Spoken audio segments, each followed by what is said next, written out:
2003 vient de commencer et il est temps de prendre en main tes finances pour créer un réel patrimoine avec le temps. Aujourd'hui, je vais te donner 3 actions que tu dois absolument faire si tu souhaites améliorer ta fortune cette année. La première action est très simple, comprendre l'argent. Aujourd'hui, comment est-ce que tu veux gagner une partie d'échecs si tu n'apprends même pas les règles et que tu ne sais même pas les déplacements des pions? Eh bien, ça va être très compliqué, voire impossible pour toi de battre les personnes en face de toi avec qui tu joues. Eh bien, avec l'argent, c'est exactement la même chose. Si tu ne sais pas comment est-ce qu'il fonctionne et comment l'utiliser, tu peux être sûr que tu perdras toujours à ce jeu. Avec l'argent, tu as 3 choses essentielles à comprendre en fait. Comment le gagner, comment le gérer, mais également comment le faire fructifier. Et beaucoup de personnes essayent de passer les étapes et pourtant c'est une grave erreur parce que tu ne peux pas passer à l'une sans faire la précédente. Par exemple, si tu ne gagnes pas d'argent, à quoi bon savoir le gérer, le faire fructifier si tu n'as pas d'argent à gérer ni à faire fructifier? Également, par exemple, prenons la dernière étape. Pourquoi tu veux faire fructifier de l'argent si tu ne sais pas d'abord le gérer? Forcément, si tu gagnes de l'argent peut-être, mais que tu ne sais pas mettre 200, 300 euros de côté, eh bien tu n'auras aucun argent à faire fructifier. Donc ces étapes clés sont vraiment essentielles à prendre en compte et tant mieux pour toi parce qu'aujourd'hui je vais te donner mes meilleurs livres ou les meilleurs conseils que je peux te donner pour développer ces 3 piliers-là qui sont pour moi essentiels si tu souhaites développer un patrimoine avec le temps à comprendre parce qu'aujourd'hui, 99% des gens savent comment gagner de l'argent avec un travail classique, mais très peu sont les personnes qui savent réellement le gérer et encore moins le faire fructifier de manière intelligente. Mais donc pour l'apprendre, comment faire au final? Eh bien c'est très simple, ça se passe par des connaissances, que ce soit par des livres, des vidéos comme tu es en train de regarder, par des formations, des podcasts, peu importe, tu vas avoir plein d'informations partout maintenant, on vit à l'ère de l'information, donc pour moi c'est impossible que tu ne saches pas comment le gagner, le gérer, le faire fructifier. Je vais te donner d'ailleurs quelques conseils si tu veux apprendre chacun de ces domaines-là. Premièrement, on va partir sur gagner de l'argent. Je pars du principe qu'on va plutôt partir sur business, etc., monter son entreprise. Mais je te conseille, il n'y a rien de mieux que YouTube pour apprendre à monter un business ou alors la semaine de 4 heures en livre qui est un excellent, tu vas peut-être le voir, il est juste au-dessus de moi, de Tim Ferriss qui va t'apprendre comment créer un business et essayer de le déléguer un maximum. C'est très intéressant pour toi. Évidemment, cette partie-là est plus pour la personne qui cherche à monter son entreprise. Si ce n'est pas ton cas, il n'y a rien de plus compliqué qu'aller chercher un travail et trouver un salaire. Ça, c'est beaucoup plus simple, évidemment, et faire les études pour. Ensuite, deuxième partie, gérer son argent. Ça, c'est une autre chose à mettre en place une fois que tu commences à en gagner chaque mois. Premièrement, pour essayer de bien gérer ton argent, je t'ai fait une formation totalement offerte sur YouTube, juste ici, autour du money management, où je vais t'expliquer en détail ma méthode, comment est-ce que les 4% des Français les plus riches gèrent leur argent. Tu vas tout comprendre, que ça soit du multibanking, des méthodes à gérer sans faire de régime financier.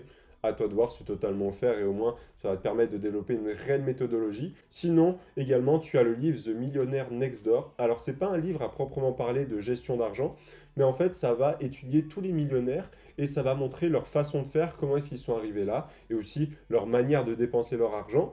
Et tu vas voir que parfois, eh bien, ce sont des gens très simples, ça pourrait être même ton voisin, parce qu'ils ont en fait un style de vie qui est relativement simple, de manière lambda, tu ne les reconnaîtrais même pas dans la rue au final. Et c'est justement plutôt vers ce style de vie que tu devrais tendre à ton tour. Et enfin, pour finir, la partie qui va certainement le plus t'intéresser, comment faire fructifier ton argent. En gagner, c'est bien, savoir le gérer, c'est bien, mais savoir le faire fructifier et le mettre à travailler à ton profit, c'est encore mieux. Pour ça, je te recommande le fameux livre Père riche, Père pauvre. C'est un magnifique livre si tu souhaites comprendre la différence entre un passif, un actif, comment est-ce que l'argent va pouvoir travailler pour toi, là où est-ce que tu vas devoir l'investir, comment tu vas pouvoir utiliser les actifs à ton avantage. C'est un livre parfait pour ça. Et sinon, tu as aussi le livre L'effet cumulé, qui est un peu moins tiré finance, mais qui est tout autant important, je trouve, parce qu'il va t'expliquer l'importance du temps et des intérêts composés sur à la fois tes actions, tes investissements, etc., etc.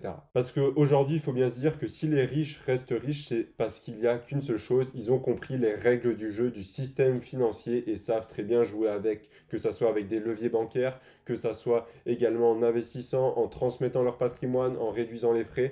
Alors pourquoi tu ne pourrais pas faire pareil? Certes, tu n'as peut-être pas 100 millions sur un compte en banque, mais tu as certainement de l'argent à utiliser, à optimiser et à faire fructifier. Donc commence dès maintenant à apprendre ces règles-là. Parce que au Monopoly, comme aux échecs, tu ne peux pas gagner sans connaître les règles. Et au Monopoly, on sait généralement qui gagne quasiment au bout de 5-6 tours parce que l'on voit déjà la personne qui a déjà compris comment ça fonctionnait et qui a le plus d'immeubles. Deuxième action pour améliorer ta fortune, c'est très simple, c'est épargner plus ou gagner plus. On va commencer avec la première partie qui va être d'épargner plus.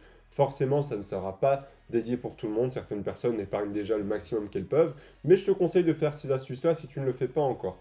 Premièrement, liste toutes les dépenses que tu as. Ça peut être sur un carnet, sur une feuille, sur un tableau Excel ou Google Sheets, ce que je te recommande et ce que je mets en place moi personnellement. Une fois que tu as fait ça, je vais te dire de catégoriser toutes tes dépenses, que ce soit transport, loisirs, alimentation, vacances, etc. pour que tu puisses vraiment comprendre les pôles de dépenses principaux et comprendre là où ton argent part et si parfois il n'y aurait pas des abonnements, des frais ou autre chose inutile. Parce qu'on sait tous, hein, on a toujours un abonnement qui traîne quelque part, qu'on n'a pas arrêté, qu'on paye tous les mois sans utiliser le service qu'on paye. On a tous aussi des frais inutiles qu'on va payer. Ça peut être n'importe où, sur notre téléphone, etc., etc. Et on a tous aussi nos petits achats plaisir qu'on sait très bien qu'après une semaine, eh bien, ils ne seront plus utiles, on se lassera de ça. Donc, je te conseille vraiment de lister aussi tous tes achats inutiles que tu fais dans le mois pour que tu vois exactement où ils sont et essayer de les éliminer. Petite astuce aussi, renégocie tes forfaits et tes assurances. Aujourd'hui, tu as certainement un forfait équivalent au tien qui va être moins cher chez un autre opérateur. Tu as certainement aussi une marge de négociation avec ton assurance. Par exemple, tu as une assurance automobile et tu n'avais jamais fait d'accident, tu n'as jamais fait appel à eux et tu es un très bon client, tu as certainement une marge de négociation qui te ferait épargner certainement des dizaines, voire des centaines d'euros par mois, donc ça peut être très intéressant. Évidemment, je ne vais pas te dire ça si ça fait que un mois que tu es chez eux et que tu n'as pas fait d'accident. Évidemment, il faut aussi relativiser le tout et voir si ça peut se correspondre. Autant essayer de renégocier tous les ans si tu n'as pas eu de soucis avec ton assurance. Et maintenant, on passe dans la deuxième partie qui va être gagner plus. Donc là, tu n'as pas 36 000 solutions malheureusement. Première chose, soit tu vas demander une augmentation, donc là c'est très simple, mais malheureusement, tu ne pourras pas espérer plus qu'une centaine d'euros par mois, je pense, maximum. Malheureusement, c'est très rare d'avoir des augmentations de 200, 300 euros par mois, sauf si tu demandes d'avoir des commissions et tu peux passer un peu sous poste commercial, mais ça correspondra vraiment pas à tout le monde. Ensuite, tu as une deuxième solution, c'est soit tu changes de boîte pour le même poste, donc même poste mais une meilleure rémunération. Imaginons aujourd'hui tu es développeur dans une entreprise, et bien peut-être que tu vas avoir un meilleur salaire dans une autre, donc c'est une possibilité, mais encore une fois tu vas peut-être pas gagner énormément d'argent, en plus peut-être une petite centaine ou 200 euros, après c'est toujours ça de prix honnêtement, ou alors tu vas faire une formation qui va augmenter tes compétences et tes qualifications afin de pouvoir demander une revalorisation de ton salaire par rapport à niveau de tes compétences. Ou alors, le plus classique, c'est que tu montes un business ou un side business. Qu'est-ce que c'est la différence entre les deux? C'est très simple. Un business, tu es temps plein dessus, tu es ton propre patron. Et si tu n'as pas de clients, que tu ne fais pas de chiffre d'affaires, tu as zéro à la fin du mois. Alors qu'un side business, tu gardes quand même ton job principal sur le côté. Ça peut être temps plein, temps partiel, peu importe. Et à côté, donc quand tu as des pauses, quand tu as du temps libre, tu développes un petit business sur le côté qui peut grandir lui également. Ça peut être de la vente de formation, du freelancing, du e-commerce, peu importe, mais en tout cas un petit business qui va te rapporter de l'argent tous les mois et qui peut grossir potentiellement, voire même remplacer ton salaire actuel. Donc tu vois, tu n'as pas 36 000 solutions. Évidemment, chaque solution n'est pas adaptée à tout le monde. À toi de voir laquelle te correspondra le mieux. Mais donc, quel est l'intérêt d'épargner plus ou de gagner plus? Eh bien, c'est très simple. Premièrement, tu vas pouvoir investir plus ton argent et donc développer encore plus vite tes actifs. Pourquoi faire ça? Eh bien, c'est très simple, hein. Tu te doutes bien que si tu mets 200 euros tous les mois ou 500 euros tous les mois, ça sera beaucoup plus rapide à atteindre ton autonomie financière avec 500 euros par mois. Eh bien, c'est vraiment le but qu'on recherche.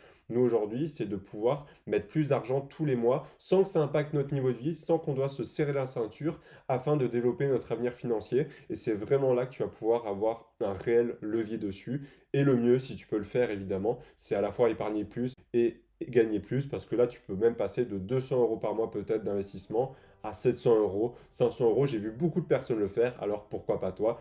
Évidemment, ça va te demander de sortir de ta zone de confort, mais parfois il faut faire quelques sacrifices pour son futur. Mais comme je te dis, tu dois trouver vraiment ce qui te convient le mieux. Si tu veux pas du tout être patron et travailler après ton travail, ne fais pas de side business. Si tu veux absolument plutôt épargner plus plutôt que gagner plus parce que tu estimes que tu as un bon salaire mais que tu le dépenses mal, alors apprends à le gérer. Apprends également à essayer aussi de lister tous tes achats. Voilà, c'est vraiment à toi de voir qu'est-ce qui va te correspondre le mieux. Et enfin, la troisième action à faire avec ton argent pour pouvoir augmenter ta fortune, elle est très simple, c'est de faire levier avec ton argent. Qu'est-ce que c'est que faire levier? C'est simple, c'est commencer à investir dans des actifs pour le faire fructifier au final et augmenter tes sources de revenus parce que forcément tu as certainement déjà vu en fait cette vidéo ou alors ce post Instagram qui montrait une table à un pied et si le pied s'écroule, eh bien la table s'écroulera avec. Mais si la table a 4-5 pieds, eh bien s'il y en a un seul qui s'écroule, la table tiendra toujours debout même si deux s'écroulent. Donc ça peut être très important et très intéressant pour toi d'avoir différentes sources de revenus. C'est ce que va te permettre les actifs. Il y en a plusieurs. Tu as l'immobilier, la crypto-monnaie, la bourse, etc. Par contre, l'immobilier, je la classerais plus dans business ou side business parce que ça demande quand même énormément de temps. Par contre, l'actif qui est disponible à tous et qui va te prendre très peu de temps si c'est bien fait, ça va être la bourse. Si tu veux en savoir plus, je suis en train de lancer un challenge totalement offert d'une semaine qui s'appelle Invest Accelerator. Si tu vas prendre les bases de celle-ci et commencer sans faire 98% des erreurs que font les débutants. Je te mets dans la description, c'est le premier lien pour pouvoir t'inscrire. Et en plus de cela, un actif va te permettre de développer un patrimoine beaucoup plus rapidement. Avec l'immobilier, tu vas faire des effets de levier qui va te permettre de débloquer un patrimoine brut de plusieurs centaines de milliers d'euros. Avec la bourse, tu vas pouvoir créer des intérêts composés qui, avec le temps, vont te créer un patrimoine à 6 ou 7 chiffres, si c'est bien fait. Donc, tout ça va vraiment dépendre, en fait, des personnes, de ce qui va t'arranger le mieux, ce qui va te mieux te correspondre. Mais pour moi, si tu sais investir un peu 200-300 euros par mois, franchement, fonce sur la bourse, tu as une bonne stratégie. Ça ne te demandera pas plus de temps que gérer un livret A quasiment, mais ça reste beaucoup plus intéressant pour créer un patrimoine. Comme disait Robert Kiyosaki dans le livre Père riche, Père pauvre que je t'ai conseillé plus haut, eh bien c'est très simple, chaque euro investi est un soldat de plus qui travaille pour toi. Tu dois vraiment voir en fait ton patrimoine comme un royaume avec une armée. Cette armée, c'est tes actifs, et ces actifs-là vont venir travailler pour toi. Quand le roi augmente ses terres, augmente son territoire, ce n'est pas parce que lui va combattre tout seul un territoire. Non, c'est parce qu'il va envoyer son armée aller chercher et récolter un territoire. Là, c'est la même chose. Au plus tu es une grande armée, au plus tes actifs vont commencer à se développer et à créer. Et même si tu n'as que quelques soldats avec toi, eh bien petit à petit, tous tes actifs vont quand même se développer avec le temps, notamment avec les intérêts composés, que tu comprendras mieux en lisant l'effet cumulé. Mais le plus important, si tu veux vraiment réussir dans ce domaine-là, c'est la discipline.